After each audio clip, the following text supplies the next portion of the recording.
મહેસાણા જિલ્લામાં મુખ્યત્વે એરંડા, કપાસ અને રાયડાના પાકનું વિશાળ પ્રમાણમાં વાવેતર થાય છે.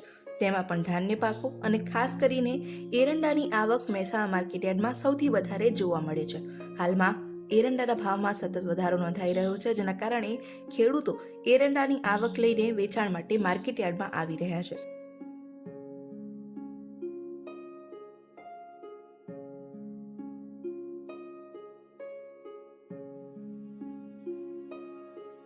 આ સાથે રાયડાની આજે 5 બોરીની આવક નોંધાઈ છે.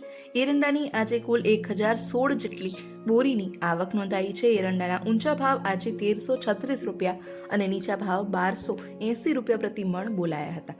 ગઈકાલની સરખામણીમાં આજે એરંડાના ભાવ સ્થિર છે, પરંતુ ગયા અઠવાડિયાની સરખામણીએ આશરે 10 રૂપિયા જેટલો વધારો એરંડાના ભાવમાં નોંધાયો છે.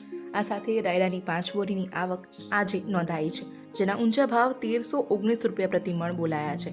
ગઈકાલની સરખામણીમાં રાયડાના ભાવમાં આશરે 20 રૂપિયાનો વધારો નોંધાયો છે અને અઠવાડિયાના ભાવની સરખામણીની વાત કરવામાં આવે તો આશરે 70 રૂપિયાથી લઈને 80 રૂપિયા જેટલો વધારો ગયા અઠવાડિયાના ભાવમાં નોંધાયો છે. બીજી બાજુ અડદના ભાવની વાત કરવામાં આવે તો તેના ભાવ આજે 1550 રૂપિયા પ્રતિ મણ અને નીચા ભાવ 500 રૂપિયા પ્રતિ મણ બોલાયા હતા.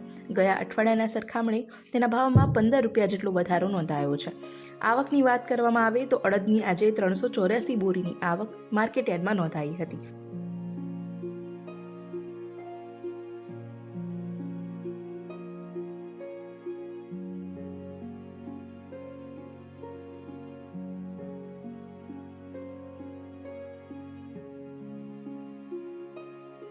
માર્કેટયાર્ડમાં આજના દિવસે બાજરીની 9 બોરીની આવક નોંધાઈ હતી, જેના ઊંચા ભાવ 425 રૂપિયા પ્રતિ મણ બોલાયા હતા. આ ઉપરાંત અજમાની 176 બોરીની આવક પણ જોવા મળી હતી, જેના ઊંચા ભાવ 2651 રૂપિયા પ્રતિ મણ નોંધાયા હતા.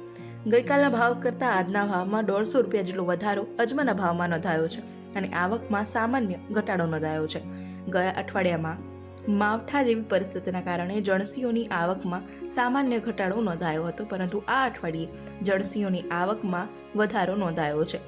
એરંડા અને અડદ જેવા પાકમાં ભાવો વધતા ખેડૂતો હાલ થોડી રાહત અનુભવી રહ્યા છે. આ ઉપરાંત આજે ગવારની 78 બોરીની આવક નોંધાઈ હતી, જેના ઊંચા ભાવ 800 રૂપિયા આજે બોલાયા છે. આ ઉપરાંત તલના પણ 2401 રૂપિયા ખેડૂતોને પ્રતિ 20 કિલોના મળી રહ્યા છે. આ ઉપરાંત આજે સવાની પણ 6 બોરીની આવક નોંધાઈ હતી.